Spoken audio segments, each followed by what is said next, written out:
इस सारी सृष्टि के जीवों को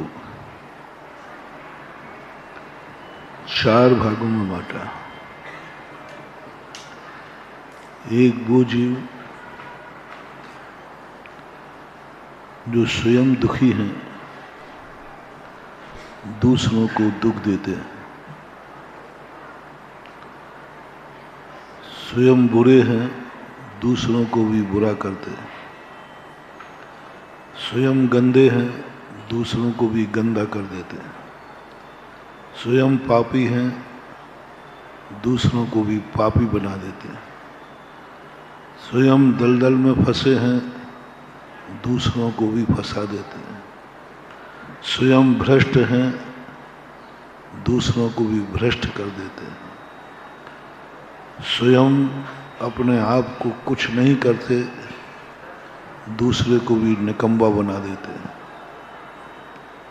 ऐसे जीवों के लिए सृष्टि ने नारकियों की व्यवस्था की है। ऐसे जीव नरकों में रहते हैं, उनको नारकी बोलते हैं। मनुष्यों में भी ऐसे जीव हैं जो स्वयं पापी होकर दूसरों को भी पापी बनाते हैं। बहुत सारे लोग हैं मनुष्य में ऐसे जो स्वयं दुखी हैं तो दूसरे को भी दुखी बना देते हैं। मैं सुखी नहीं तो जगत सुखी नहीं, मैं दुखी तो जगत को दुखी होना पड़ेगा। जो मेरा नहीं हुआ वो किसी का भी नहीं हो सकता, जो मेरे लिए नहीं मिला वो किसी को भी नहीं मिलेगा। ये विचारधारा वाले लोग भी दुनिया में हैं और इन विचारधारा वाले लोगों के लिए सृष्टि ने नरकों की व्यवस्था की है। पापी अकेले को नरकों की व्यवस्था नहीं है। मैंने कहा ना, पापी नरक जाता है लेकिन उसको बचाया जा सकता है यदि वो थोड़ा सा चेत जाए। तो कितनी बड़ा पापी, कितनी बड़ा क्रोधी, कितना बड़ा गंदा व्यक्ति क्यों ना हो, उस गंदे को नहलाया जा सकता है, स्वच्छ किया जा सकता है। उस पापी को समझाया जा सकता है, वो समझ सकता है और पापों से मुक्त हो सकता है। लेकिन हम उस व्यक्ति की चर्चा कर रहे हैं जिसने स्वयं पाप करने के साथ दूसरे को भी पापी बना दिया। इसको नहीं नहलाया जाता, इसके पाप माफ नहीं होते। जो स्वयं गंदा है दूसरों को भी गंदा करता है, इस गंदे व्यक्ति के स्नान की कोई व्यवस्था नहीं। जो इस विचारधारा वाले हैं कि मैं दुखी हूं तो जगत को दुखी होना पड़ेगा, मैं सुखी नहीं तो कोई सुखी नहीं, मैं पास नहीं हुआ तो सबको फेल होना पड़ेगा, ऐसी विचारधारा वाले लोग दुनिया में हैं। मेरा सम्मान नहीं तो किसी का सम्मान नहीं, मेरा अपमान हुआ है तो जगत का भी अपमान होगा। ये मत समझना कि ये जीव नरकों में है, ऐसे जीव मनुष्यों में हैं और ऐसे मनुष्य ही नरकों में जाते हैं। और ऐसे लोग हैं, उनको इस बात का गम कम है कि मैं फेल हो गया, इस बात का गम ज्यादा है कि कोई पास हो गया। इस बात से दुखी कम है कि हम गरीब हैं, इस बात से दुखी ज्यादा है कि पड़ोसी अमीर है। वे इस बात से दुखी नहीं है कि मेरी आंख में आंसू हैं, वे इस बात से दुखी हैं कि पड़ोसी हंस क्यों रहा है। वो इस बात से दुखी नहीं है कि मेरी नींद हराम हो गई है, इस बात से दुखी हैं कि पड़ोसी सो क्यों रहा है। मेरी नींद नहीं आ रही इसका उनको इतना गम नहीं है, पड़ोसी क्यों सो रहा है। और ये इतने विचार आप अपने आप को टटोलना, कभी भी किसी को भी ये विचार आ सकता है, आए होंगे, आ रहे हैं, आ सकते हैं। उस समय मेरा बस एक टाइटल लग देना, इस समय तुम्हें नरक गति का बंध हो रहा है। पाप करते समय नहीं कह रहा हूं मैं नरक गति का बंध, पापी को नरक गति के बंध की चर्चा नहीं कर रहा हूं। जिसने पापी होते हुए दूसरे को भी पापी बनाया है, उसको नियम से नरक गति का ही बंध होता है, उसके बचने का कोई उपाय नहीं, कोई उपाय नहीं, कोई दुनिया की ताकत उसे बचा नहीं सकती। ऐसे लोगों के लिए नियम से नरक बनाया गया है। यदि आपको नरक जाना हो तो आप ऐसे विचार करें, और आए हों ऐसे विचार तो आज की बात त्याग दें, त्याग दें। मात इतना ही करें, मैं दुखी हूं इसका दुख मनाओ, मैं सुखी हो जाऊं ये कामना करो, कोई पाप नहीं है। मैं पापी हूं, मैंने पाप किया है, मैं पाप से मुक्त हो जाऊं, कोई बाधा नहीं, कर सकते। जो तुमने किया है वो तुम अपने आप को एक्सेप्ट करो, कोई ना कोई बचा लेगा। बस इतने ही तक रखना कि तुमने पाप किया है, कहीं तुम्हारे पाप से दूसरा पापी न बन जाए। बस पापियों को एक बहुत बड़ा ड्रा खोल रहा हूं, शराबियों का एक बहुत बड़ा ड्रा खोल रहा हूं, जुआड़ियों का एक बहुत बड़ा ड्रा खोल रहा हूं, लकी ड्रा। क्रोधियों को एक बहुत बड़ा लकी ड्रा है। तुम कोई भी पाप करते हो, बस तुम्हें एक ही ध्यान रखना है, तुम्हारे उस पाप से कोई दूसरा पापी तो नहीं हो रहा है। बस इतना सा ध्यान रख लेना, बाकी मैं तुम्हें पाप से मुक्त कराने का रास्ता दिखा दूंगा। बस एक सर, तुमने कितने बड़ा पाप किया है, मैं कोई चिंता नहीं करना। बस तुम एक लाइन बता दो, तुम्हारे पाप से कहीं दूसरा प्रभावित तो नहीं हुआ है, तुम्हारे पाप को देखकर कोई दूसरा पापी तो नहीं हुआ है, तुमने कभी अपने जैसा दूसरे को पापी बनाने का भाव तो नहीं किया है। किया है तो भाई आई एम सॉरी, प्लीज, तुम्हारे लिए कोई रास्ता नहीं है, तुम्हारी दुर्गति निश्चित है, क्योंकि कन्वर्ट हो गया। कोरोना सिस्टम है ये दुनिया का, तुम्हारे तक कोरोना है, खतरा नहीं, लाओ मैं ठीक करता हूं, लेकिन कहीं तुमसे दूसरा प्रभावित तो नहीं हुआ, क्योंकि एक से दूसरा, तुमने एक को छुआ था, जिसने उसने 4 को छुआ, 4 ने 8 को छुआ, 8 ने 16 को छुआ, अब इसको मैं कहां तक संभालूंगा। कोरोना सिस्टम है इस सृष्टि,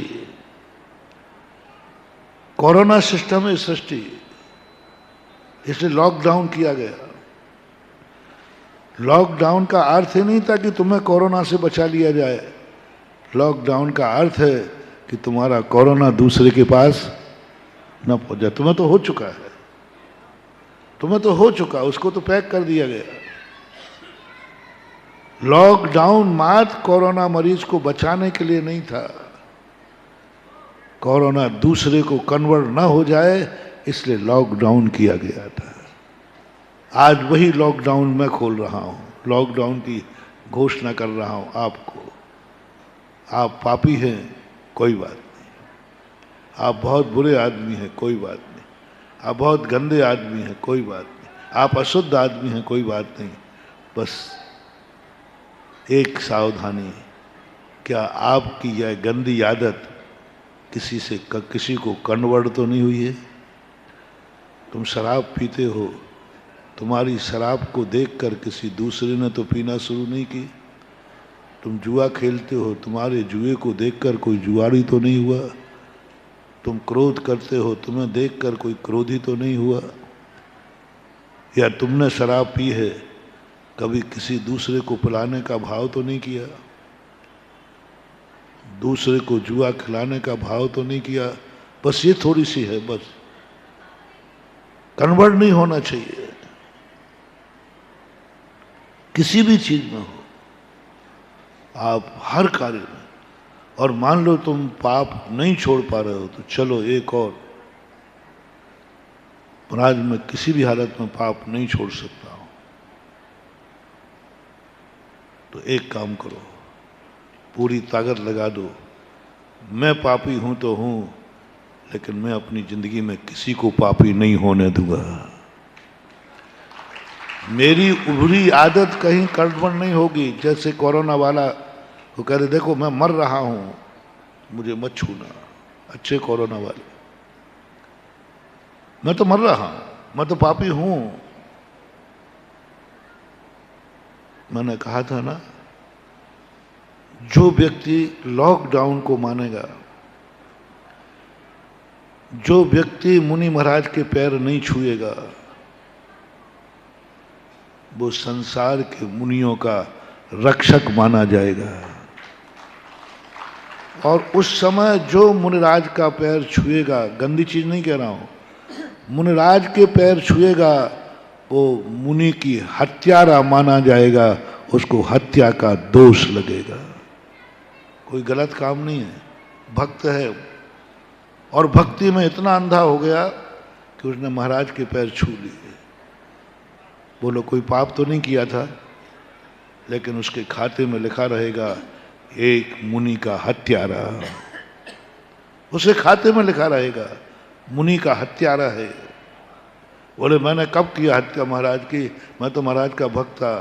तुमने कोरोना के समय महाराज को छुआ था, और तुम्हें ये मालूम था कि कोरोना कन्वर्ट हो सकता है, और महाराज को हो गया तो तुम क्या करोगे? भली हुआ है ना हुआ हो, लेकिन जिसने कोरोना के समय महाराज को छुआ, उसके खाते में मुनि हत्या का दोष होगा। इस समय जो भगवान का अभिषेक करने जाएगा, मंदिर में आने वाले प्रत्येक व्यक्ति का वो हत्यारा होगा, क्योंकि उससे कन्वर्ट हो सकता है। जो मंदिर से जो बाहर निकलेगा, निकलते हत्याओं का दोष लगेगा, निकलती हत्याओं का दोष। इसलिए हमने भी घोषणा की थी, नहीं, मंदिर हमारा अहिंसक है, और मंदिर जाने से यदि हिंसा होती है तो हम मंदिर का भी त्याग कर देंगे। मंदिर जाने से यदि हिंसा होती है, हमारे महावीर स्वामी ने यही तो बात कही कि मेरे अहिंसा से ज्यादा प्रिय, अहिंसा से ज्यादा राग मेरे से मत करना। मैं उदाहरण दिया करता हूं, एक दिन एक उदाहरण बनाता हूं। महावीर स्वामी ने कहा, तू मेरा बहुत भक्त है, मैं तुझे इतने बज के इतने सेकंड पर दर्शन दूंगा। दर्शन दूंगा चलते हुए, तू भी रुकना मत, तू उधर से चल, मैं इधर से चलता हूं। देखो, जैन दर्शन की बड़ी, सबसे बड़ी गरिमापूर्ण सूत्र दे रहा हूं तुम्हें, अलौकिक सूत्र, संसार में कहीं नहीं मिलेगा ये सूत्र, अलौकिक सूत्र। भक्त से कहा आओ, तुम चलते हुए आओ, मैं चलता हुआ, तुम भी रुकना मत, मैं भी रुकूंगा नहीं, और मैं तुम्हें दर्शन दूंगा। महावीर आए, ठीक समय वही था, भक्त ने पैर उठाया, महाराज ने पैर उठाया, और जहां पैर रखना है वहां चींटी है। अब चींटी को देखता हूं तो महावीर गायब हो जाएंगे। वो कहते देख, मैं इसी समय, एक समय के लिए झुकूंगा, या तो तू मुझे देख ले या चींटी को देख ले। और दोनों का समय एक है। महावीर को देखता हूं तो चींटी मरेगी, और चींटी देखता हूं तो महावीर का दर्शन गायब हो जाए। महावीर ने बहुत मुश्किल से सेट किया, वही समय है, एक समय निश्चित किया। सारी दुनिया, सारा दर्शन ये कहेगा, अरे चींटी तो मर रही है, भगवान महावीर का दर्शन हो रहा है। भगवान के दर्शन के लिए, भगवान की कृपा के लिए तो लोग मनुष्यों को भी मार डालते हैं, पशुओं की बलि चढ़ा देते हैं, नर बलि चढ़ा देते हैं भगवान के दर्शन के लिए। यहां तो एक चींटी ही मर रही है। बहुत बड़ा फैसला है। साक्षात, कोई भगवान मूर्ति की बात नहीं कर रहा हूं, साक्षात चैतन्य भगवान का दर्शन और एक चींटी की रक्षा। और कभी भगवान महावीर, चींटी तो फिर भी बहुत मिल जाएंगी, लेकिन महावीर नहीं मिलेगा। बस एक बार दर्शन देने का है, एक समय में, कभी अनंत अनंत भवों तक नहीं मिलेगा भगवान का दर्शन, फिर मिलना ही नहीं है। इधर चींटी खत्म हो जाएगी। फैसला क्या है? फैसला क्या है?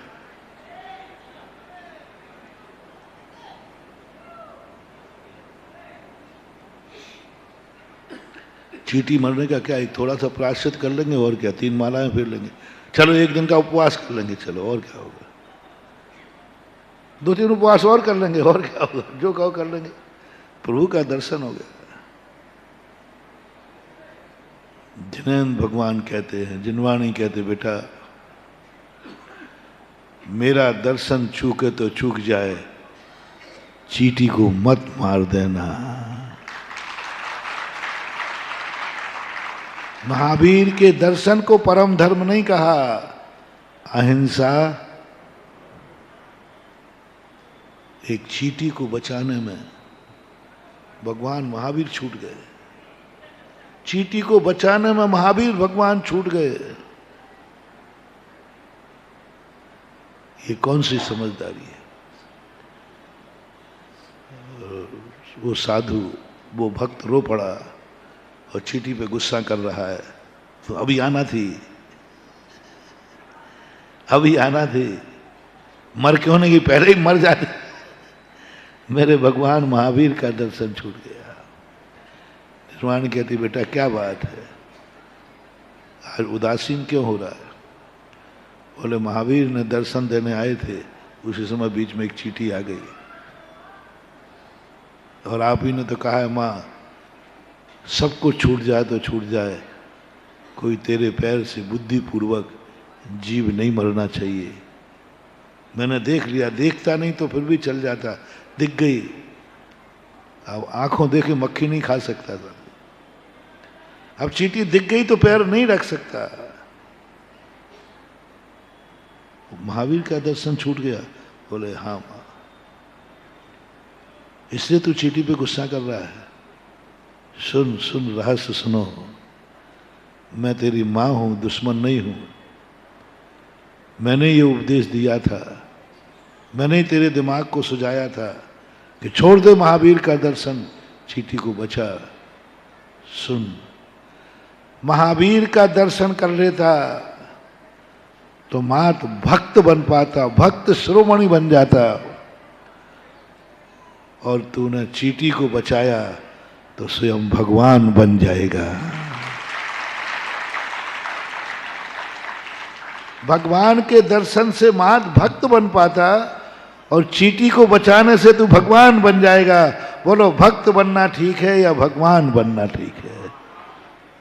तो चींटी को तो बनना, अहिंसा धर्म तो भगवान बनने का रास्ता है, भगवान बनने का रास्ता है, और भगवान का दर्शन भक्त बनने का रास्ता है। ये खोज, ये मोटिवेशन दुनिया का कोई दर्शन नहीं खोज पाया।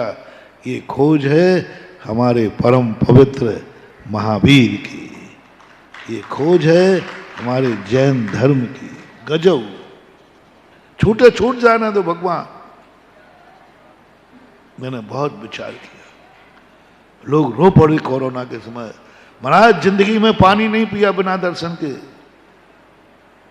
हम मंदिर नहीं जाए, मरेंगे तो मर जाएंगे। लोगों ने समाचार दिए, महाराज जी हम मरेंगे तो मर जाएंगे लेकिन भगवान को तो नहीं छोड़ेंगे। मैंने कहा मैं तुझे मरने के लिए नहीं बचा रहा हूं, मैं इसलिए नहीं कह रहा हूं कि मंदिर में जाके तू मर जाएगा, मैं इसलिए कह रहा हूं तेरे जाने से ना जाने कितने मर जाएंगे। तेरे मरने को नहीं बचा रहा हूं, उसके लिए तो मैं कहता हूं कि भगवान के दर्शन के लिए मरना पड़े तो मर जाओ। क्या कह रहा हूं?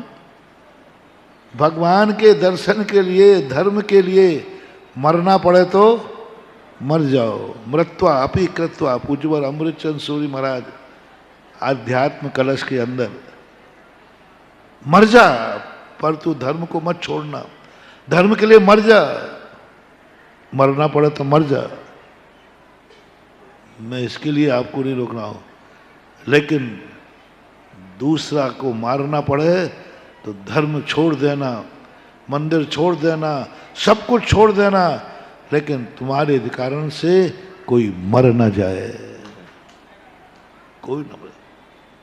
स्वयं के प्रति साधु कितना कठोर होता है, कितना कठोर होता है, और दूसरों के लिए कितना कोमल होता है। एक चींटी के लिए झुक जाता है, एक चींटी के लिए झुक जाता है, उसको बचा लेता है, एक घास के ऊपर पैर नहीं रखता। महावीर इतने कठोर थे,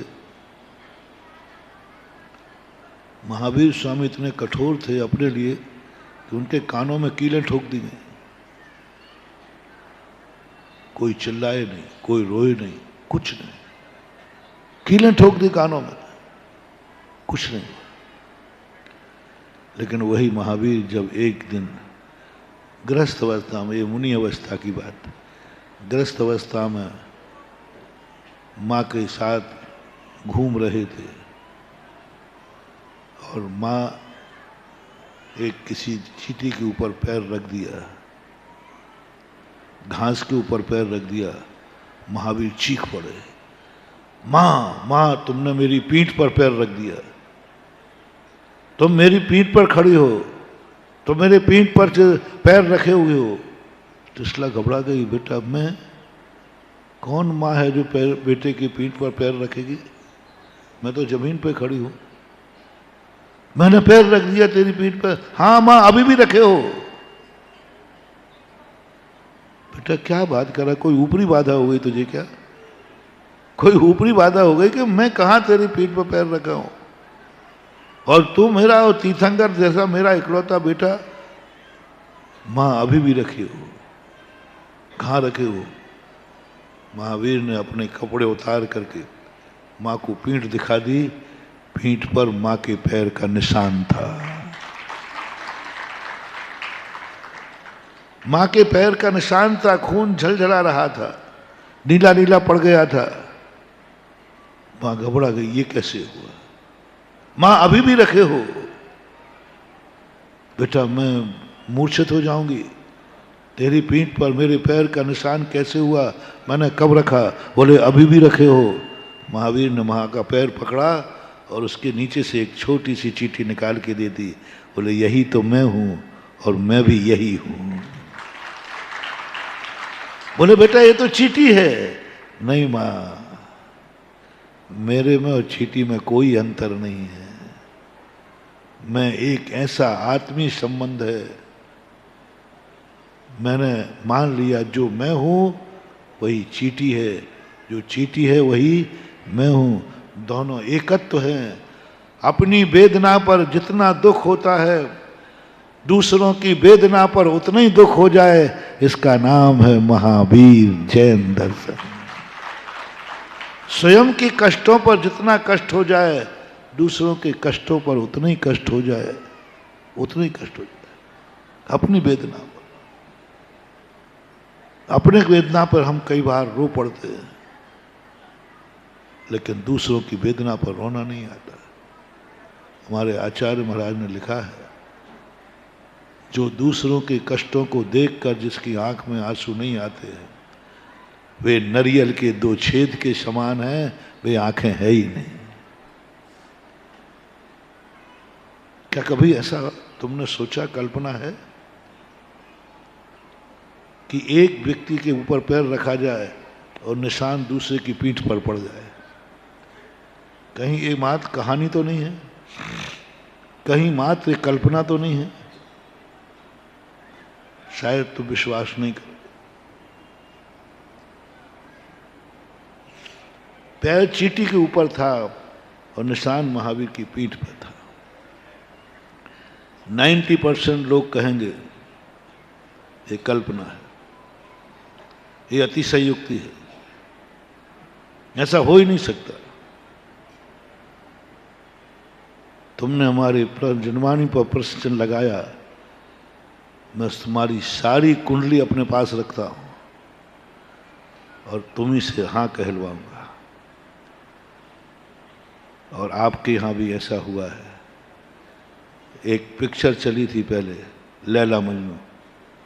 कौन पिटता था, निशान किस पे पड़ते थे? ये तो हमारी कहानी नहीं, ये तो तुम्हारी है ना, तुम्हीं लोगों ने सुनाई मुझे। ये कैसे होता होगा? पिटता एक था और निशाना दूसरे पे पड़ते। उस पिक्चर को देखने तुम क्यों गए थे? वो तो झूठी है ना, काल्पनिक है ना। ये काल्पनिक नहीं, होता है। ऐसा होता है जब आत्मीय तंत्र जुड़ जाते हैं तो कांटा किसी को लगता है और आंसू किसी की आंख में आ जाते हैं, हो जाता है। एक आत्मीयता बनना चाहिए। तो महावीर की इस अहिंसा को माना रो पड़े लोग, महाराज जी बिना दर्शन के कभी नहीं कहा मरेंगे और क्या होगा। वृत्ति प्रतिमाधारी, प्रतिमाधारी वृत्ति। महाराज हमारी 7 प्रतिमाएं हैं, हमारी 2 प्रतिमाएं हैं। मैंने कहा नहीं जाना, टेक टू ऑर्डर। और जो गा जाएगा वो मंदिर में आने वाले भक्तों का चींटी का हत्यारा नहीं, वो मनुष्यों का हत्यारा माना जाएगा। क्योंकि मीठी भाषा तो तुम समझते ही नहीं। महाराज ने कह दिया, अरे कह दिया होगा महाराज ने, महाराज तो मैंने कहा ये नहीं मानेंगे ऐसे। मैंने फिर पूरा ताकत थे, मैंने कि बहुत रोका पहले मैंने कि भाई पैर मत छुओ, दूर से दर्शन करो। लोग मानने को तैयार नहीं। फिर मैंने कहा ठीक है, जो जो मेरे पैर छुएगा वो मेरा हत्यारा माना जाएगा। फिर रुके, फिर बच पाया, नहीं तो अभी तक तो मैं मर ही जाता। यदि मैं ये शब्द नहीं बोलता तो महानुभाव मैं अभी तक आगरा में चतुर्मास नहीं कर रहा हूं, अभी तक तो मैं ऊपर चला गया होता। मानने को तैयार नहीं, लोग कह रहे सब कर रहे, लोग कमरे में आने को मानने को तैयार नहीं, खिड़कियों में से कूद के आ रहे। बिजौलिया में था क्षेत्र में ऐसे लोग करते थे। मैंने कहा ध्यान रखना और बोलो, मैं कुछ गलत बोल रहा हूं तो बोलो ऐसा हो सकता था कि नहीं? कोरोना कन्वर्ट हो सकता था कि नहीं? क्या कर लेते, क्या कर लेते तुम महाराज का ये बताओ। तुम गृहस्थ होकर के अपना कुछ नहीं कर पाए तो महाराज का क्या कर लेते? कल्पना करो क्या कर लेते तुम महाराज का। और हुए, कई महाराज चले गए। वे महाराज लूज थे और भक्तों पे उनको दया आ गई। उन्होंने कहा कुछ नहीं होता है, और भक्त अंधे थे। महाराज चले गए, हमारे संग के चले गए। एक महाराज बजरंगगढ़ में भी थे। मैंने उनको रोका, मैंने कि भक्तों पर दया मत करो। मैंने संदेशा भेजा, लोगों ने मेरे से कहा भक्त लोग अपने गुरु के प्रति भक्ति इतनी मत दिखाओ, वो भक्ति नहीं है जिसमें भगवान ही मर जाए। नहीं माने लोग, चले गए। मैं मात्र जब बच पाया हूं जब मुझे क्या कहना पड़ा,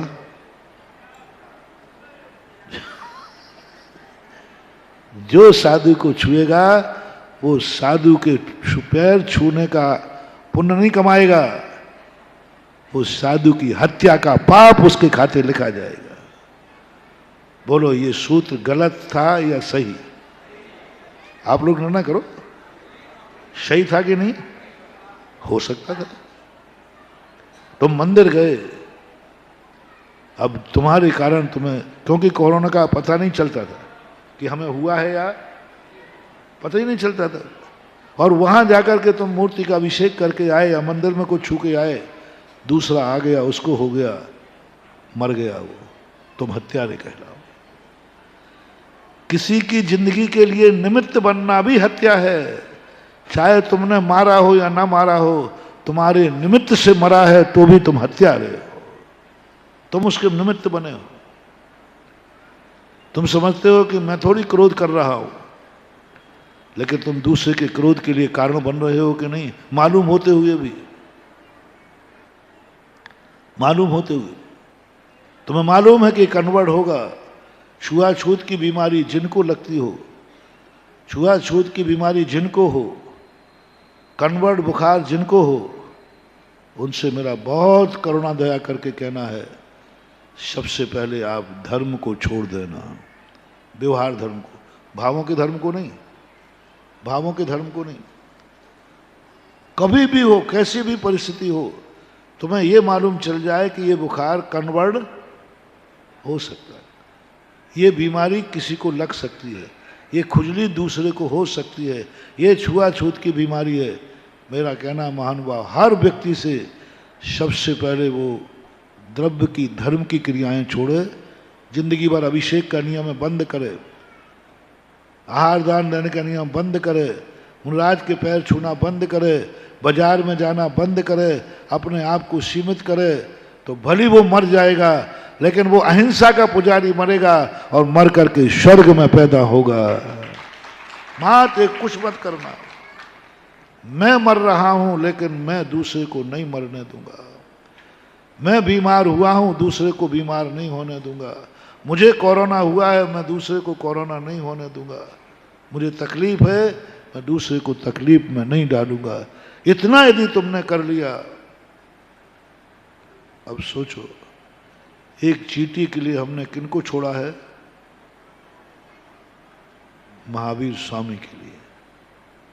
और तुमने तो मनुष्यों को बचाने के लिए भगवान का दर्शन छोड़ा है। हमारा भगवान इतना निर्दयी नहीं है कि तुम कितने जीवों को मार के आओ लेकिन मुझे दर्शन कराओ, दर्शन करो मेरा। नहीं, महावीर स्वामी कहते हैं सबसे बड़ा अहिंसा का पुजारी। पूज्यवर जिनसेन स्वामी ने महापुराण के अंदर एक बहुत अच्छा घटना लिखी। भरत चक्रवर्ती को एक दिन अहिंसा के ऊपर भगवान से सुन के आए कि ऐसे लोग भी हैं जो अहिंसा के लिए धर्म छोड़ देते, जहां हिंसा हो रही हो तो मरने को भी तैयार हो जाएंगे लेकिन हिंसा नहीं करेंगे। भगवान का प्रवचन हुआ, अहिंसक कौन है? जो अहिंसा के लिए मरने को तैयार है। हिंसा का मौका आ जाए तो धर्म भी छोड़ने को तैयार है लेकिन हिंसा नहीं करेगा। तो भरत चक्रवर्ती के ऐसे भी कोई दुनिया में होते हैं,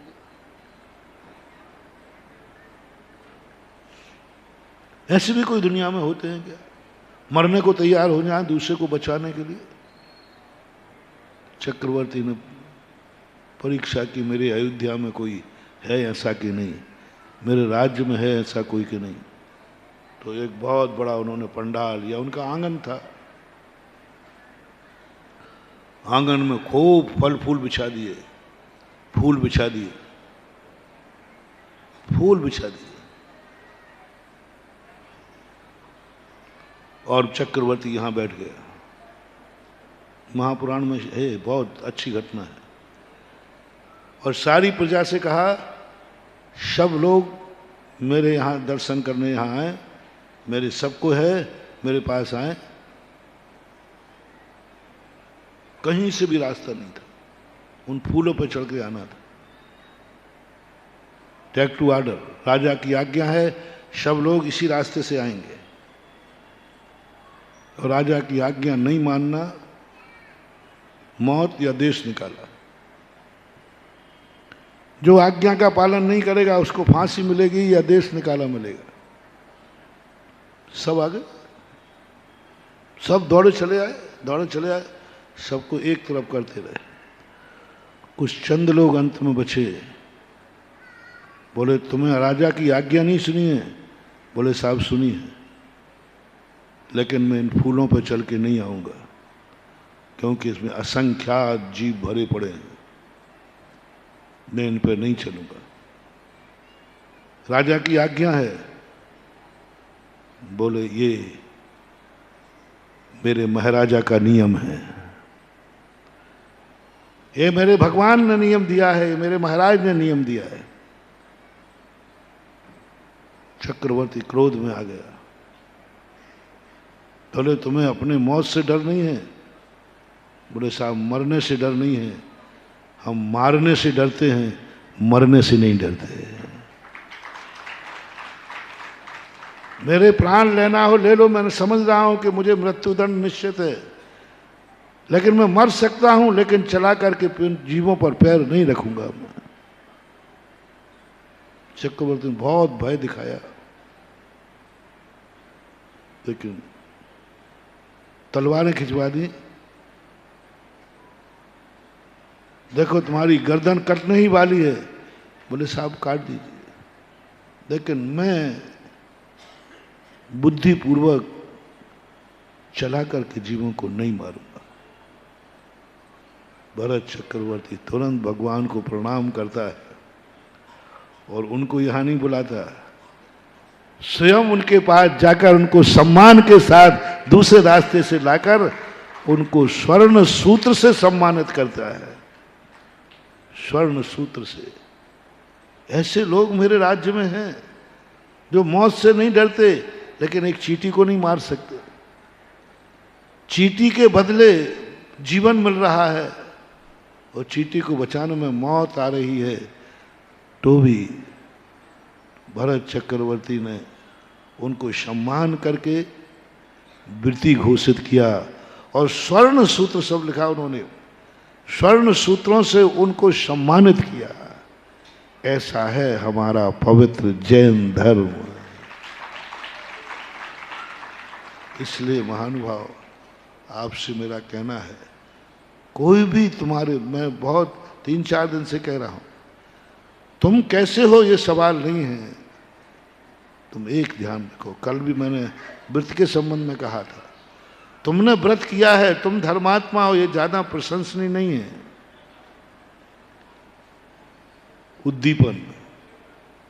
उद्दीपन शब्द का प्रयोग है।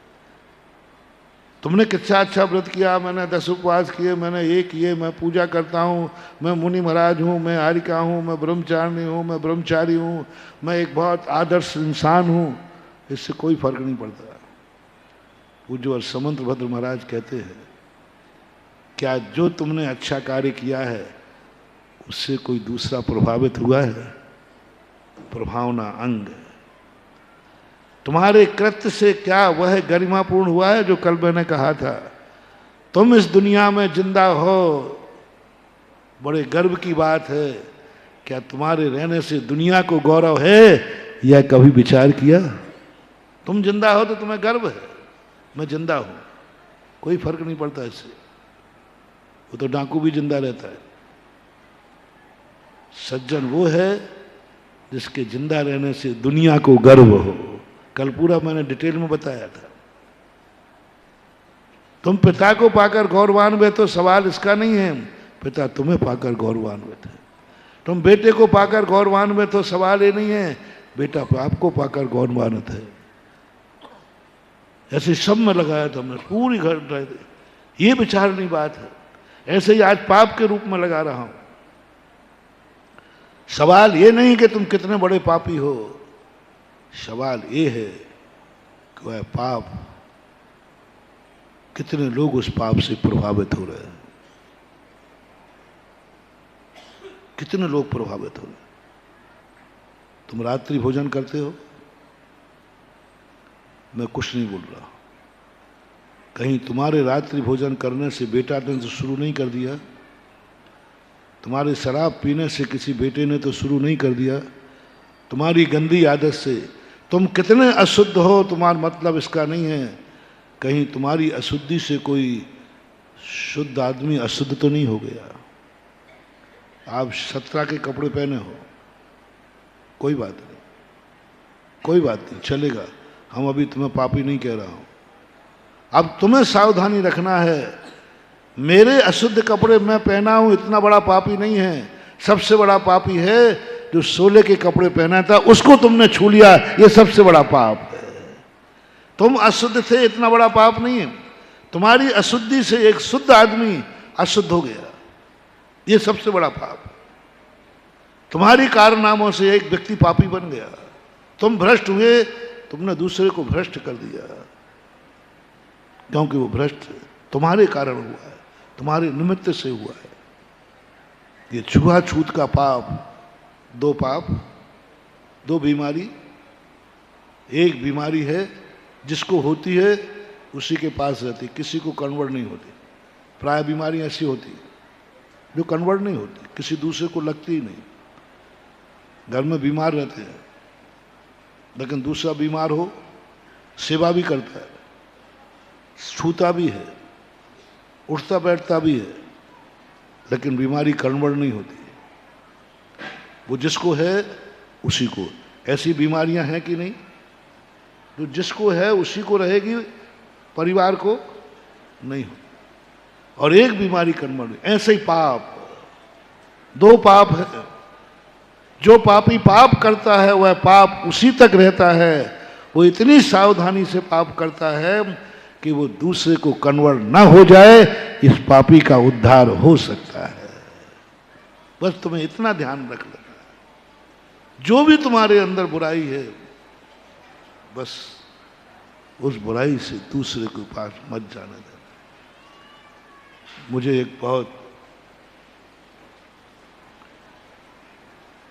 एक पंडित जी थे, वो कुछ रात्रि भोजन आदि का कुछ कह रहे थे। एक महाराज भी वहां बैठे हुए, तो उन्हें सबको त्याग करा रहे थे, रात्रि भोजन त्याग करो। रात हम लोग बच्चे थे, हम लोगों ने कहा हम लोग त्याग नहीं कर सकते। धीरे से खिसकने लगे, तो उन्होंने बैठा ला, बोले क्यों? बोले आप जो त्याग करा रहे नहीं कर पाएंगे। तो उन्होंने कहा नहीं नहीं, तुम लोग त्याग नहीं करना। हम लोग बैठ गए, बोले तुम त्याग नहीं करोगे? मैंने कहा नहीं कर पाऊंगा, और करने का मन भी नहीं है। क्या गजब की बात उन्होंने कही। ऐसा करना, तुम रात में खाना हो तो किवाड़ बंद करके खा लेना, कोई देख ना पाए, किसी को पता नहीं रहना चाहिए, सबको ये मालूम रहे कि तुम रात में नहीं खाते हो, और किवाड़ बंद करके खा लेना। माना कि पंडित जी गुप्त पाप से महापाप। बोले नहीं, तुम्हें तो छोड़ना ही नहीं है। कहीं तुम्हें देख करके किसी ने खाना शुरू कर दिया तो वो पाप तुम संभाल नहीं पाओगे, इतना बड़ा पाप है। तुम्हें देख करके जाति बदनाम होगी, जैन रात में खाते हैं। तुम्हारा कुल बदनाम होगा कि तुम्हारे कुल में रात्रि भोजन होता है। तुम्हारे पूर्वज बदनाम होंगे कि वो भी रात में खाते होंगे। धर्म बदनाम होगा कि रात में जैनी लोग भी खाते हैं। कितने पाप को कहा, बहुत गजब का उन महाराज ने भी और कहा, बोले नहीं तुम तो पापी हो नहीं है, खाओगे ही खाओगे, कम से कम तुम्हारा पाप जाति को कलंकित ना कर दे, इस कलंक से जाति को बचाओ, पूर्वजों को बचाओ, धर्म को बचाओ। एक जैनी जब कोई गलत कार्य करता है, मैंने एक दिन कहा था, एक अजैन रात में खाता है और एक जैन रात में खाता है। अजैन को दुर्गति होगी मैं नहीं कह सकता, लेकिन जैनी की पक्की है। जैनी तो पक्का रात में खाने वाला दुर्गति जाएगा ही जाएगा। दूसरा शराब पीने वाला जावे दुर्गति तो जावे कह नहीं सकता, जैनी पक्का है। जैन धर्म का अतिशय है कि दूसरा गुटखा खावे तो उसको कैंसर होवे या नहीं होवे, जैनी को तो जरूर होगा। ये जैन धर्म का अतिशय है, जैनी को जरूर। और उसमें खास तौर से उसको तो होगा ही होगा जो हमारा भक्त होगा, पक्का। ये तो हमारा अतिशय है। कान खोल के सुनना रे, बहुत अतिशय सुने हैं तुमने मेरे, और खूब गाते हो महाराज अतिशयकारी है। लो एक अतिशय मैं सुनाता हूं। सारे अतिशय तुम मनोज बाबू से सुन लेना, वो सुना देंगे तुम्हें। सब सुनाते ही रहते दिन भर, जिज्ञासा में सब अतिशय अतिशय बात करते हैं। जो ओरिजिनल अतिशय है वो सुनो मेरा। जो मेरा भक्त है उसको गुटखा खाया तो कैंसर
जैनी की। और मेरा भक्त है तो और गुटखा खाया तो बेटा ये अतिशय है मेरा। और मैं माला भी फेरता हूँ कि भगवान सारी दुनिया बच जाए, ये नहीं बचना चाहिए क्योंकि मेरा भक्त होके गुटखा खा रहा है। हाँ, मैं इतना खतरनाक गुरु हूं कि मुझे बनाते समय सोच लेना। मेरा भक्त होकर खाएगा शराब पिएगा तो अकाल में जरूर मरेगा, सड़ के मरेगा। ये मेरा अतिशय है। मैं माला भी फेरता हूं इसी की। कितना गजब की चीज है महानुभाव। जैनी रात में खावे दुर्गति निश्चित है, अजैन की नहीं कह रहा हूं। क्योंकि तुमने जैनी रात में खाता है तो ये कोरोना जैसा बहुत लोगों को, बहुत चीजों को बदनाम करता है। तुमने जब रात में खाया, तुमने रात में खाने का पाप ज्यादा नहीं है, तुमने जैन जाति को बदनाम किया। क्योंकि सारी दुनिया क्या जानती थी, बोलो, सारी दुनिया क्या जानती? जैन रात में। और तुम्हें खाता देखकर क्या हुआ? एक कन्वर्ट मेरे पास, फॉर एग्जाम्पल, अंग्रेजों के समय निर्णय था कि जैनी रात में नहीं खाते हैं। अंग्रेज लोग 1 घंटे की शाम को छुट्टी देते थे। आप, मुझे अंग्रेजों के समय के एक वृद्ध दादाजी ने सुनाया था। 1 घंटे की छुट्टी मिलती थी और पुनः फिर 1 घंटे के लिए जाना पड़ता था। एक वर्ग सब पूरे ब्रिटेन में कि भाई जैनी रात में नहीं खाते हैं, उनको धर्म से भ्रष्ट ना किया जाए।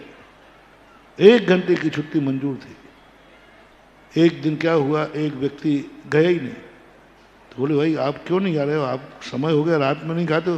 बोले हमें तो चलता है, हमें तो अंग्रेज कमांडर कहता है जैनी होके चलता है, तो फिर ये जो एक दिन में खा रहा है ये सब बदमाश है, 1 घंटे की छुट्टी लेते हैं। जब चलता है, एक को चलता है तो सबको क्यों नहीं। बस वो ऐसी चर्चा हुई, अंग्रेजों ने अपना फरमान उठा लिया, बोले कोई छुट्टी नहीं होती, ये जैनी सब बदमाश हैं, रात में चलता है फिर भी छुट्टी लेकर जाते हैं, खत्म हो गया। अब एक व्यक्ति का महानुभाव पाप बताओ कितना, बता दो, आप बता दो। एक व्यक्ति रात में खाता था, उसका पाप कितना है, और उस व्यक्ति ने रात में खाने की बात कह दी तो इसका पाप कितना है। सारे जैनी भ्रष्ट होकर न पड़ा, क्या करे। कितने लोग जैनी एक टाइम भोजन करने लगे क्योंकि छुट्टी लेना बंद, बिल्कुल स्पष्ट फरमान हो गया, कोई छुट्टी नहीं दी जाए, रात हो गए तो हो गए। ठंड के समय जल्दी रात हो जाती, कई तो बेचारे खाए ही नहीं रात में, एक टाइम खा लेते, और कई लोग क्या करें, एक दिन की बात हो तो ठीक भ्रष्ट हो गए। अब बोलो रात्रि भोजन करने का पाप ज्यादा है कि उसके कारण से अनेकों को रात्रि में खाना पड़ा, ये पाप ज्यादा है। काश यदि वो झूठ भी बोल देता तो, वो न बोल करके चुपचाप कमरे में बंद होके खा लेता तो बोलो ना, आज तक 1 घंटे की छुट्टी मिल रही होती है। कितना बड़ा पाप है। अब ऐसे को अब बोलो एक व्यक्ति ऐसे की दुर्गति होना चाहिए कि नहीं, आप लोग बोलो जल्दी, जिसने इतने रात्रि भोजन त्यागियों को भ्रष्ट कर दिया, कितना पाप कल्पना करो। राजा बसु को एक झूठ बोलने में पृथ्वी नहीं फटती है महानुभाव, एक झूठ बोलने से पृथ्वी नहीं फटती है। राजा बसु एक झूठ बोल करके नरक चला गया और पृथ्वी फट गई सिंहासन से। अरे बने गजब, एक झूठ बोलने से यदि पृथ्वी फट जाती तो अभी तो आगरा बचता ही नहीं, क्योंकि आगरा में तो दिन भर में कितने झूठ बोले जाते भाई बताओ तो। तुम्हारे घर में ही कितने झूठ बोलते, लेकिन पृथ्वी तो नहीं फटी। वहां एक झूठ बोलने से पृथ्वी फट गई। समझो महानुभाव, जैन दर्शन का बहुत बड़ा मोटिवेशन है। सवाल झूठ बोलना पाप नहीं है, ये झूठ किसने बोला है और इस झूठ का क्या परिणाम है। एक झूठ बोला राजा बसु ने, जिस बसु की बोली भगवान की बोली मानी जाती थी। अधर्म में सिंहासन था, इतना सत्यवादी बना, सारा जगत उस पर विश्वास करता था। उसने झूठ बोला और उसके झूठ से अजय रष्टव्यम, इतनी सी बात थी। आज यानी होम किससे करना है, 2 शिष्य से गुरु ने पढ़ाया था अजय रष्टव्यम। एक कहता है कि 3 साल पुराने धान से होम करना चाहिए, यानी चावलों से। आज का आने वो भी होता है और आज आने बकरा भी होता है। दूसरा कहता है मांस लोलपी था और ने कहा नहीं आज आने बकरा होता है, गुरु ने यही कहा था। दोनों में विसंवाद हुए। उन्हीं के साथ राजा वसुदेव पढ़ता था, तो सबने सोचा कि अपन वसुदेव को, और वसुदेव मोह में आ गया, क्योंकि जो मांसाहार अर्थ निकाल रहा था वो गुरुपुत्र था, गुरुपुत्र था। नारद पर्वत के बीच की कहानी थी। पर्वत गुरुपुत्र था। जब मां से आज जाकर उसने सुनाया कि आज हमारे पर्वत नारद के बीच में विसंवाद हुआ है, आज यानी वो कह रहा धान, मैंने कहा बकरा, बकरा चढ़ना चाहिए, बलि चढ़ना चाहिए। तो माँ कहती बेटा तेरे पिता ने तो धान बताया था। बोले माँ तो कल तो मेरी जीभ कटेगी, जो झूठा सिद्ध होगा उसकी जीभ काट दी जाएगी। मां घबरा गई, घबरा कर कहा, राजा वसुदेव के सामने फैसला होना है। वसुदेव गुरु भक्त था, वो मेरी आज्ञा नहीं टालेगा। गुरियान पहुंच गई वहां। वसुदेव बहुत सम्मान किया, गुरु की पत्नी थी। बोले, बेटा वसुदेव, गुरु दक्षिणा दो। बोलो, मांग लो माँ, क्या मांगती हो? गुरु और गुरु माँ एक सी होती है, मांगो क्या मांगना चाहते। बोले, कल सभा में जो भी फैसला हो पर्वत के पक्ष में होना चाहिए। राजा वसु वचन दे दिया और जानता था राजा वसु के आज का आने धान है, लेकिन मोह में आकर के बस उसने समर्थन कर दिया। पर्वत जो बोल रहा है वह सही है। उसी समय तर के पृथ्वी फटी और राजा वसु सिंहासन सहित साथ में नरक चला गया। पाप झूठ बोलने का नहीं है, उसके पाप के झूठ बोलने से आज तक कितने बकरे कट गए। बोलो, राजा वसुदेव से आज तक, क्योंकि वसु बोल गया, सब में चर्चा हो गई, अजाने बकरे को काटा जा सकता है, यही परंपरा है, अजय रष्टव्यम। बोलो, आज तक कितने बकरे कट गए? गिनती करो, बलि में है गिनती, कितने कटेंगे? एक झूठ का, तो झूठ बोलने का पाप नहीं लगा, उस झूठ से कितने लोगों की जानें गई हैं उसके हिसाब से पाप लगता है। ये कंप्यूटराइज सिस्टम है हमारे कर्म सिद्धांत में। इसके बोलने से कितने लोग प्रभावित हुए, कितने, वो झूठ महत्वपूर्ण है। तुम्हारे पाप करने से कितने पापी हुए, कौन कौन कलंकित हुआ, किस किस के ऊपर ये आरोप गया। रात में खाने से जैनी जाति बदनाम हो गई, कुल बदनाम हो गया। जैन शास्त्रों में भी रात्रि में लिखा होगा, तुमने जिनवाणी की आज्ञा का उल्लंघन किया, तुमने गुरु की आज्ञा का उल्लंघन किया, तुमने कुल परंपरा का उल्लंघन किया, तुमने जाति को कलंकित किया। ये 5 पाप जब तुम्हें लगेंगे प्लस रात्रि भोजन, तो ये 5 पाप ज्यादा खतरनाक हैं। रात्रि भोजन का पाप तो 10 नंबर का है और 90 नंबर का पाप ये है।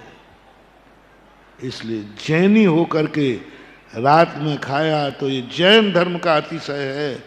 नियम से तुम नरक जाओगे, और नरक नहीं जा पाए तो शूकर बनोगे, वो भी ग्राम शूकर। ग्राम शूकर जानते? पुराने शहरों में मिल जाएगा, नाई की मंडी में। वहां छोटी छोटी गलियां होती हैं, पहले मिलते थे। ग्राम शूकर कहा, उल्लू कहा, मार्जर कहा।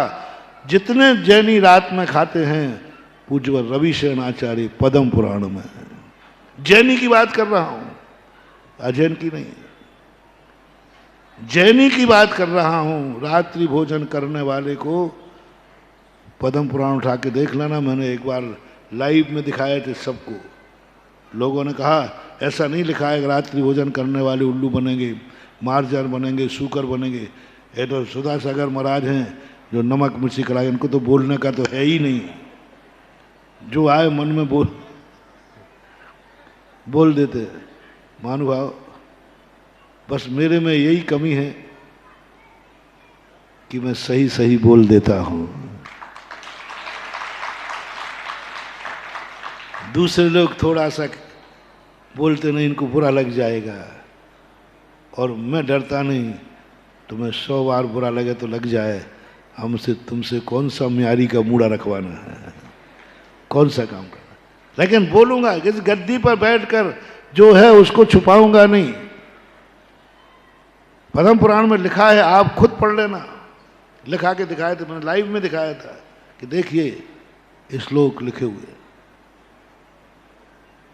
और नियम बनाया उन्होंने कि नियम से नरक गति निश्चित है, क्योंकि जैनी को, और जैनियों में भी, अब और लीजिए, अभी सुधा सागर पुराण बता रहा हूं, मेरा भक्त यदि खावे तो पक्का नियम से जावे, और मेरी भी यही माला है।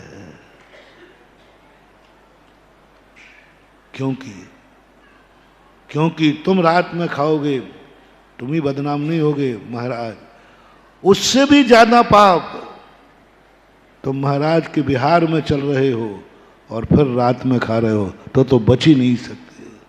दूसरे लोग क्या देखेंगे कि इनके महाराज देखो, महाराज की सेवा कर रहा है, रात में चल रहा है और रात में खा रहा है,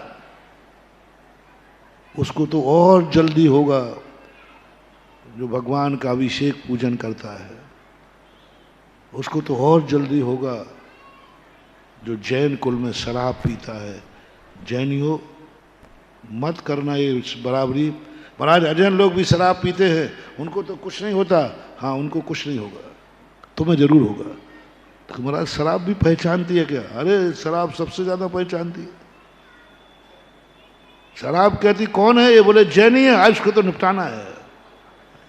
बोले कौन है? ये तो इसका बाप भी शराबी था, दादा भी शराबी था। बोले ठीक है, इसको तो चला गया, ये तो अपना लगा हुआ ग्राहक है। उनको नहीं होता, तुम्हें होगा, तुम जैनी हो।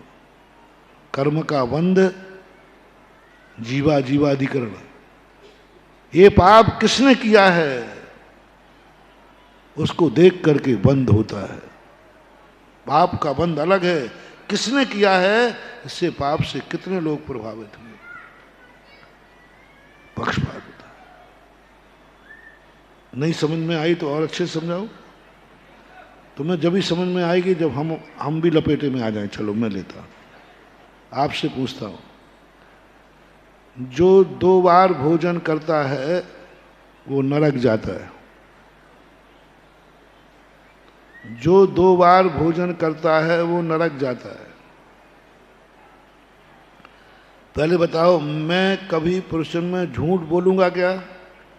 बोलते नहीं हो? थोड़ा जोर से बोलो ना। तो आज मैं बोल रहा हूं, जो 2 बार भोजन करता है वो नरक जाता है। महाराज जी देखो, अब आप ज्यादा मत करो, आपके गुरुजी ने कभी नहीं बोला, किसी शास्त्र में नहीं लिखा है ऐसा।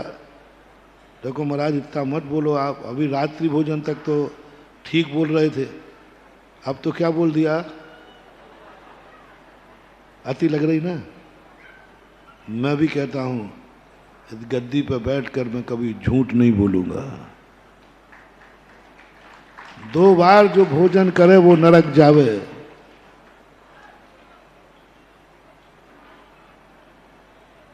अब मैं फैसला करता हूं, मैं झूठ बोल रहा हूं, मैं अपनी सफाई देता हूं। तुम बोलो कहाँ लिखा है? मैं दे रहा हूं मूलाचार में, मुनि महाराज 2 बार भोजन करें तो कहाँ जावे? जल्दी बोलो ना। मुनिराज 2 बार भोजन करें तो कहाँ जावे? और गुटखा खा ले वे तो कहाँ जावे? अरे जोर से बोलते जाओ। शराब पी ले वे तो कहाँ जावे? और रात में खा ले वे तो कहाँ जावे? मेरे दुश्मनों, हमारी बारी आई तो सब एकदम बोल रहा है नरक नरक नरक, और तुम्हारी बारी आई तो तुम बोल रहे हो महाराज जी कहाँ लिखा है? बोलो लिखा है कि नहीं? ये मुनि के लिए। क्यों? गुटखा भी पहचानता है कि ये महाराज है, ये गृहस्थ है। गुटखा भी जानता है कि ये, रात्रि भोजन भी जानता है कि ये महाराज है कि नहीं। भोजन भी जानता है कि 2 बार किसने खाया। 2 बार किसने खाया? महाराज ने कहा नरक गति का बंद। और देखना भोजन, गृहस्थ ने कहा चलेगा 3 बार, 4थी बार भी, अरे वारे वाह पट्टा, खाए जा। भोजन पहचान रहा है, बोले इसने 4 बार खाया, बोले चलेगा। और महाराज ने दूसरी बार भाव भी किया तो मरेगा। बोले ये पक्षपात है कि विवेक है? मुनिराज ने भाव भी किया तो नरक है, और ग्रस्त 4 बार दिन में खा रहा है तो भी किसी शास्त्र में नरक नहीं लिखा। भोजन वही है, भोजन एक ही है, और तुम भी मनुष्य हो, हम भी मनुष्य हैं, और भोजन भी वही है। फिर ये पक्षपात है या विवेक है? जल्दी बोलो, थोड़ा जोर से बोल दो। तो मुनिराज को नरक जाना चाहिए नहीं? अरे 2 बार खावे तो 2 बार खावे तो उसको नरक मिलना चाहिए या नहीं? जोर से बोलो, डरो मत। और शराब गुटखा खावे, रात में खावे तो नरक जाना चाहिए उस महाराज को, क्या नहीं? महिलाओं और आप और बोल दो थोड़ा सा। अरे पहले कह दी मैंने, रात में खा रहा है, शराब पी रहा है, 2 बार खा रहा है, गुटखा खा रहा है, ऐसे महाराज को कहां भेजना चाहती हो तुम? बोलती नहीं हो। अरे बोलो, 100 बार नरक जावे। मैं कह रहा हूं ना, डरो मत, जैन हो, सम्यक दृष्टि पर 100 बार नरक जाएगा। अस्मन पाउगम गृह्णादीते निगोद पात्रा, अस्मन गृह्णादीते निगोद पात्रा। जो मुनि के ग्रहण करने योग्य नहीं है वो ग्रहण करता है, निगोद का पात्र बताया। क्यों डर रहे हो? कहो 100 बार सच। हाँ, नरक ही मिलना चाहिए। जो नहीं बोलेगा वो मिथ्या दृष्टि है। मुनि महाराज को नरक ही मिलना चाहिए, ऐसे मुनिराज को। कैसे को? मैंने पहले ही बता दिया। 2 बार खावे, गुटखा खावे, शराब पीवे, रात में खावे, जो मुनिचर्या नहीं है वो करे। तो बोलो, जो नहीं बोलेगा वो मिथ्या दृष्टि। ऐसे मुनि की दुर्गति होना चाहिए या नहीं? कुर्सियों पर बैठे बताओ, महिलाएं बोलो जल्दी, दुर्गति होना चाहिए या नहीं? ऊपर की कमेटी और बोल दे, हस्ताक्षर तुम्हारे होना पहले से। होना चाहिए या नहीं? क्यों डर रहे हो? होना चाहिए, आगम में लिखा है। और तुम नहीं कहोगे तो बच जाएगा। सुनो रे सुनो, नहीं हम तो नहीं बोलेंगे, तो तुम्हारे नहीं बोलने से क्या बच जाएगा? बोलो, क्या वो बच जाएगा? तुम नहीं बोलोगे, अपन सब बचाएंगे। नहीं होना चाहिए, नहीं होना चाहिए, नहीं होना चाहिए। तो क्या हमारे ऐसे कहने से वो मुनि बच जाएगा? नहीं बच सकता। एक कर्म सिद्धांत है, कितना भी तुम अपने गुरु को बचाने का प्रयास करो वो नहीं बचेगा, क्योंकि वह आगम विरुद्ध है। तो दुर्गति होना है सो होगी, आगम की बात है। बोलो, इन सब ने पक्षपात कर दिया कि नहीं? तुम्हारे लिए नहीं कहा मैंने, अपने लिए कहा। तो अब देखो, ये पक्षपात हुआ कि विवेक? बोलो, ये धर्म है कि अधर्म? ये भेद जो किया जा रहा है, ग्रस्त 4 बार खा रहा है तो कुछ नहीं कहा जा रहा, और मुनि ने 2 बार का भाव किया तो इतनी कड़ी सजा। बोलो, ये ठीक है कि गलत है? ठीक है। अब बेटा आओ, अब आओ। बहुत पत्थर मार लिए मेरे, थोड़े से अभी बाल कम है ना, अब ले लौट के पत्थर आ रहा है। मुनिराज और श्रावक की बात थी। मुनिराज को तुमने निपटा दिया, आगम ने निपटा दिया, शास्त्र ने निपटा दिया, मैंने भी स्वीकार कर लिया। होना ही चाहिए, दुर्गति होना ही चाहिए, मैं स्वीकार कर रहा हूं। अब बेटा आपकी बारी है। मेरे स्थान पर जैनी और तुम्हारे स्थान पर अजैनी। मेरी सीट खाली कर दी, मैंने तुम्हें अपने स्थान पर, आ जाओ जैनियों सब, और तुम्हारे स्थान पर अजैनी। अब जैनी रात में खावे, जैसे महाराज और श्रावक में, जैनी रात में खावे तो उसकी दुर्गति होगी, अजैन खा लेवे तो कोई बात नहीं। बोलो जल्दी बोलो, जो जैनी रात में खावे नियम से नरक जावे। जल्दी बोलो, ये विवेक है कि पक्षपात? ये धर्म है कि अधर्म? अब मरो बेटा, अब जो अपने मुंह से कह देगा वो तो जाएगा। या तो आज रात्रि भोजन छोड़ो, नहीं तो जाओ नरक बेटा, मरो वहां पर। हमें क्या करना? हाँ, ये हमारा अतिशय है जैनियों के लिए, ओनली जैनियों के लिए ये अतिशय है कि जैनी को नरक मिलेगा। अतिशय है। एक अजैन शराब पी रहा है, एक तुम पी रहे हो, वो गुटखा खा रहा है, तुम खा रहे हो, बराबर मत समझना। बहुत अंतर महानुभाव। तुम्हें उस समय नरक गति का बंध हो रहा है, तुम्हें उस समय कैंसर होगा। आपको मैंने सर्वे कर लिया है, गुटखा खाने वालों में सबसे ज्यादा कैंसर जैनियों को होता है।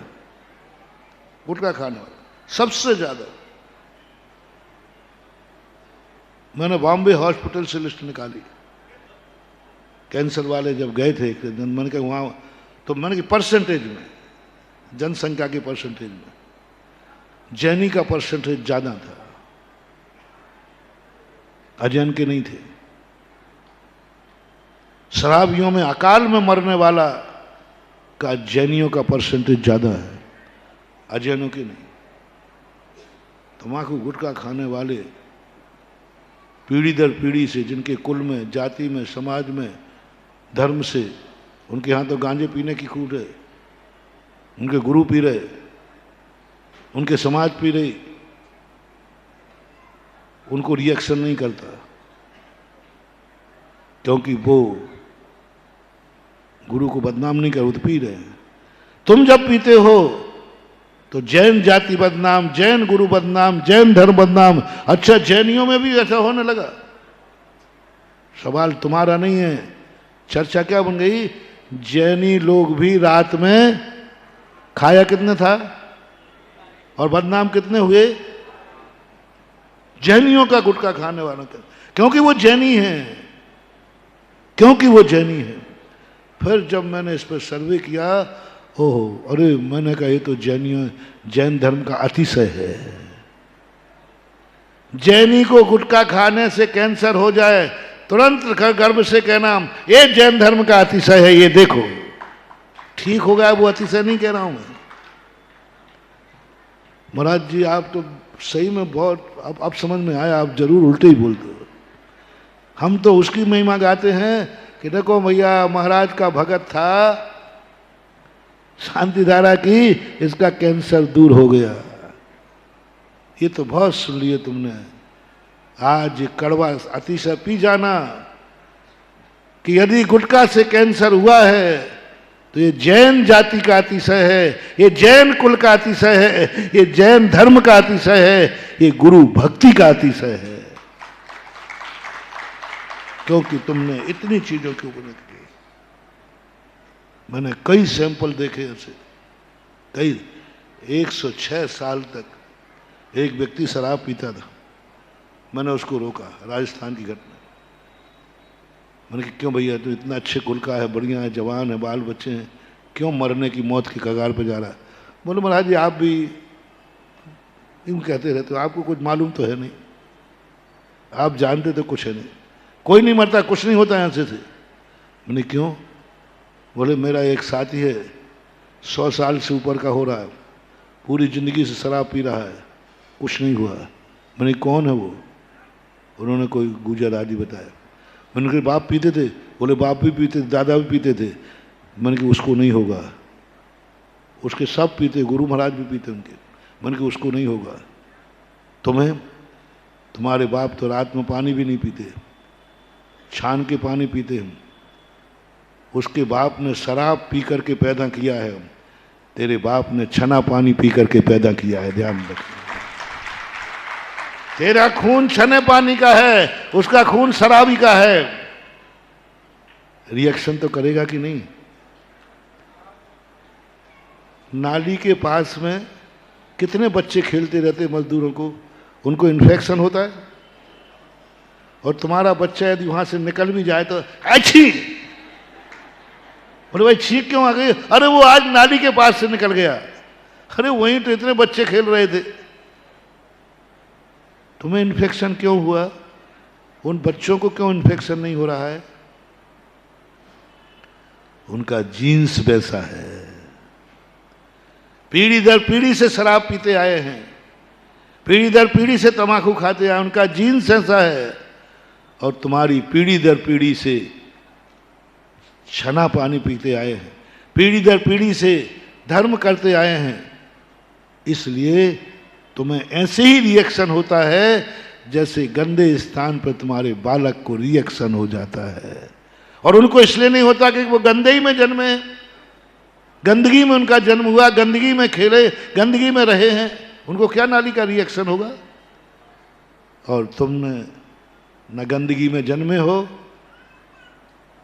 सुन रहे हो ना, न गंदगी में पले हो, न गंदगी में बड़े हुए हो, और किसी एकाध दिन गंदगी में चले गए तो इन्फेक्शन हुए बिना रहेगा नहीं।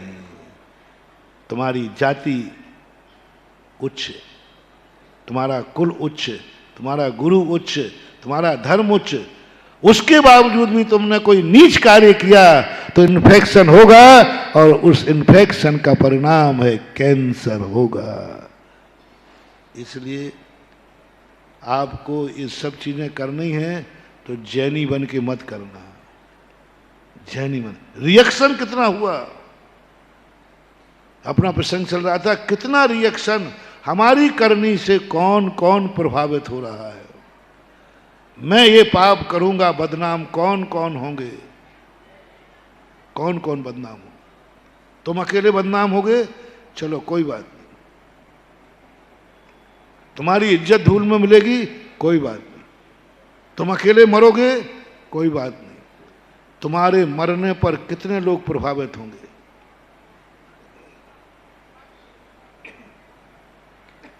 इसमें भी और डिवाइडेशन कर देता हूं। माँ बाप तुम्हारे मर गए और तुम्हारी शादी नहीं हुई, और तुमने कोई गलत कार्य करने से मर गए, जेल चले गए, कोई पाप किया, ज्यादा पाप का बंद नहीं होगा।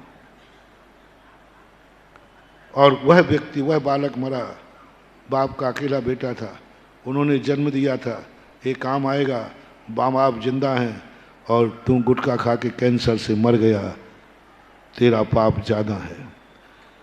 जिनके माँ बाप जिंदा हैं, यदि वे गुटखा खाते हैं तो उनको पाप का बंध ज्यादा होगा, क्योंकि तेरे मरने पर माँ बाप निपुते हो जाएंगे। ये पाप गुटखा से ज्यादा है।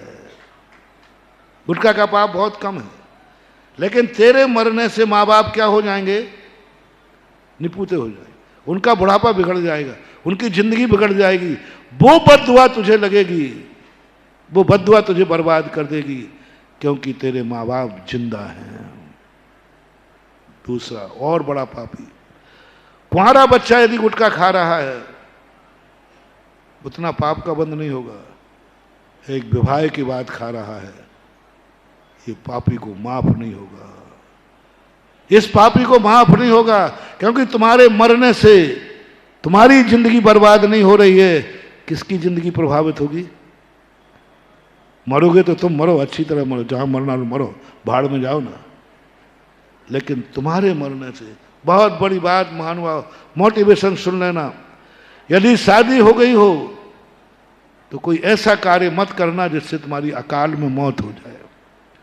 गुटखा शराब आदि मत पीना के अकाल में मौत हो जाए, ऐसा कार्य मत करना, क्योंकि सवाल तुम्हारे मरने का नहीं है, तुम्हारे मरने पर एक स्त्री विधवा हो जाएगी।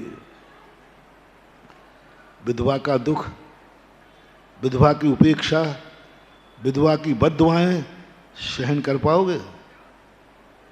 ऐसी बद्दुआ देगी वो, ऐसी बद्दुआ देगी।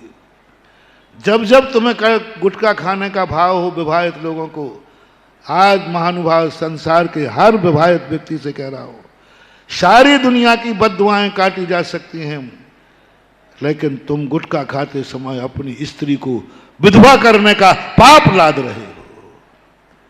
एक व्यक्ति ने किसी के पति को मार दिया, उसने स्त्री को विधवा कर दिया, और एक स्वयं के पति ने अपनी पत्नी को विधवा कर डाला। दोनों में पाप कौन सा ज्यादा? अपनी पत्नी को विधवा कर रहे हो तुम जब गुटखा खा रहे हो, जब शराब पी रहे हो, जब तुम तम्बाकू खा रहे हो, जब कोई ऐसा गलत कार्य कर रहे हो। आप पत्नी को विधवा बनाने के सवाल गुटखे के पाप का नहीं है, सवाल एक स्त्री को विधवा बनाने का पाप कितना है, फैसला करे आपकी समाज। एक स्त्री को विधवा बनाने का पाप कितना है? बोलो, है कोई डायरी में? महाराज मैं तो गुटखा ही खा रहा हूं। अरे गुटखा नहीं खा रहा है मूर्ख, तू अपनी पत्नी को विधवा बना रहा है। सावधान, यदि गुटखा ही खाना है, शराब पीना है, तो माँ बाप को मर जाने दो। और अजैन बन के खाना, जैन तो बनना ही नहीं, जैन धर्म छोड़ दो, छोड़ दो जैन धर्म। और विवाह नहीं करना क्योंकि मैं गुटखा खाता हूं, मैं शराब पीता हूं, मैं पापी हूं। एक स्त्री की जिंदगी बर्बाद नहीं करूंगा, एक किसी बाप की बेटी की जिंदगी बर्बाद नहीं करूंगा, एक व्यक्ति की हंसती खेलती जिंदगी बर्बाद नहीं करूंगा। मेरे कारण से ये बर्बाद विधवा हो जाएगी।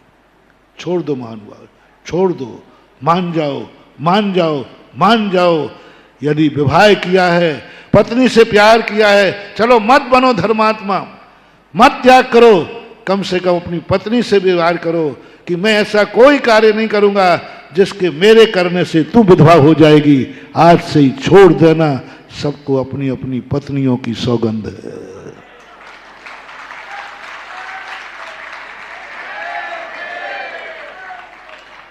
पत्नी तुम्हारी है रे मूर्ख, और विधवा होने की वेदना मुझे अनुभव में आ रहा है कि तेरे मरने पर इसकी क्या दशा होती है। कोई मांगलिक कार्य में हाथ नहीं लगाने देते, हम ही तक कहेंगे इसको पीछे करो, ये विधवा है, शुभ कार्य के लिए। वो अनुभव में कर रहा हूं, मत करना, मत करना। और बाप लोग और सुन लो, यदि आपके यहां बेटा बिटिया हो गया है तो महानुभाव मत छूना रे इसको, मत छूना, मत छूना गुटखे को, मत छूना शराब को, मत खाना रात, मत, सब कुछ छोड़ दो। क्योंकि यदि तुम मर जाओगे तो पाप सुनना, माँ बाप निपूते हुए, पत्नी और बच्चे अनाथ हो गए। बच्चों को अनाथ करने का पाप कितना। कोई दूसरा व्यक्ति किसी को मार देता, अरे महान पापी है, बच्चों को अनाथ कर दिया। तू वो पाप है कि अपने बच्चों को स्वयं गुटखा खाकर अनाथ करता है।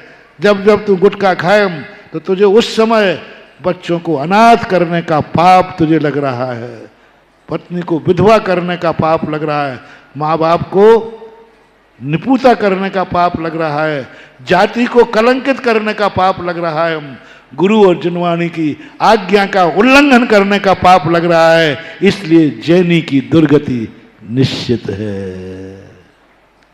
इसलिए जैनी कोई पाप करता है वो कोरोना के समान है। जैनी कोई पाप करता है तो किसके समान हुआ? कोरोना के समान है। वो कितने लोगों को प्रभावित कर रहा है। इसको बचाओ। काश तुम्हारी जिंदगी अकेली प्रभावित होती तो कोई बात नहीं, चलेगा, चलेगा, कोई बात नहीं, क्या फर्क पड़ता है। तुम्हारी जिंदगी मिट जाए तो मिट जाए, माँ बाप को कोई फर्क पड़ने वाला नहीं, पत्नी को कोई फर्क पड़ने वाला नहीं, बच्चों को कोई फर्क पड़ने वाला नहीं, धर्म को कोई फर्क पड़ने वाला नहीं। नहीं करना। इसलिए आज का मोटिवेशन है, पाप तुमसे हो जाए, करते समय सोचना ये कितनों को प्रभावित करेगा, इस कारण से कितने लोग चपेट में आएंगे, कितने लोगों से प्रभावित होगा। इसलिए आज जैनी को जैन जाति की, जैन धर्म की सौगंध है, जो आज के बाद रात में खाया तो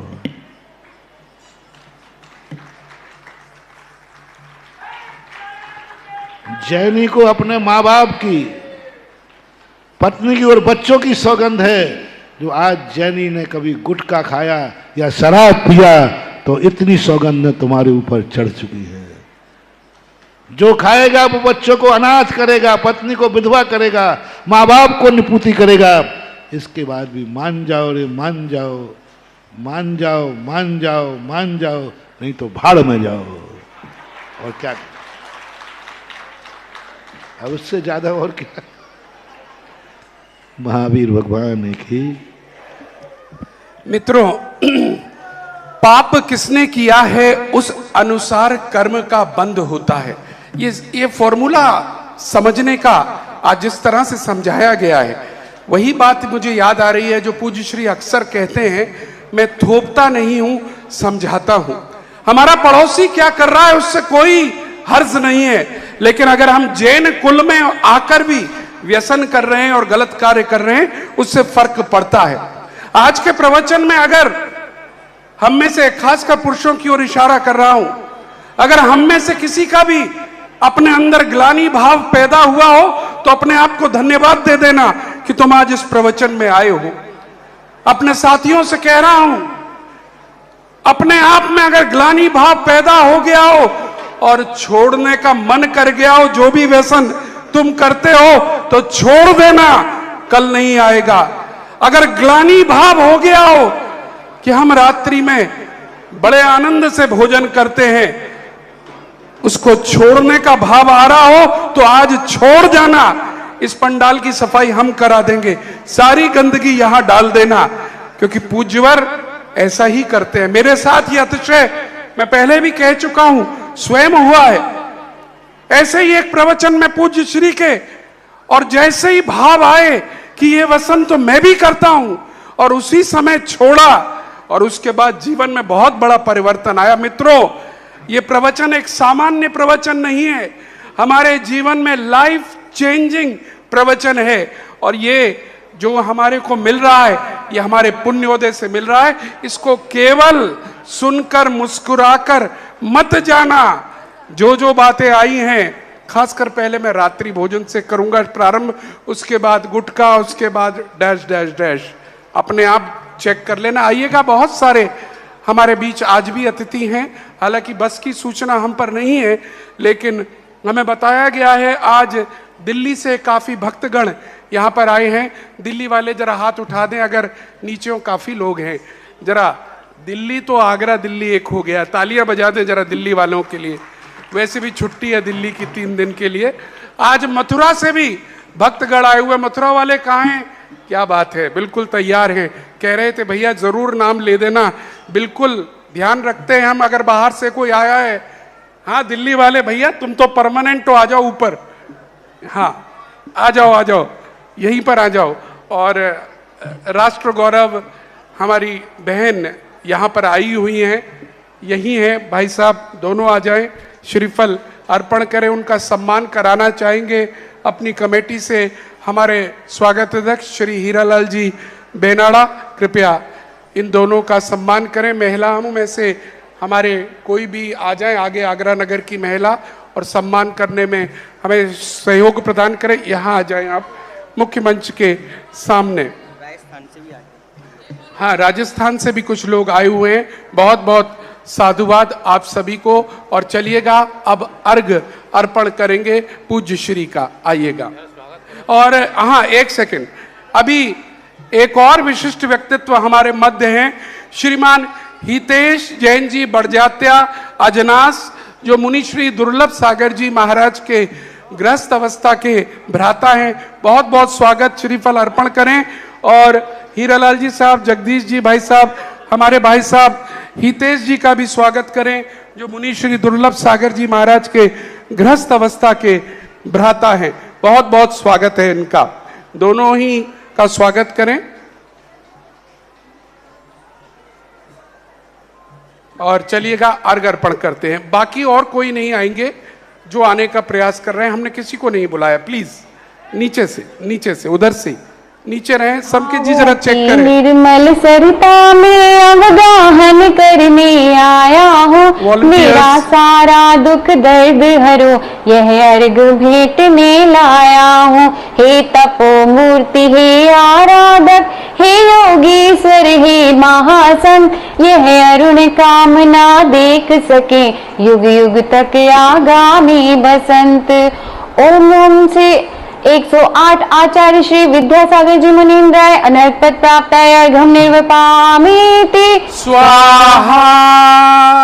आइए पूज्य श्री का अर्घ अर्पण करेंगे। और एक बार याद दिला दें आपको, अर्घ अर्पण करने से पहले यहाँ पर तत्वार सूत्र की प्रतियोगिता चल रही है। 41 बार लेखन प्रतियोगिता चल रही है और बड़े उत्साह से सैकड़ों हजारों लोग उसमें भाग लिए हैं।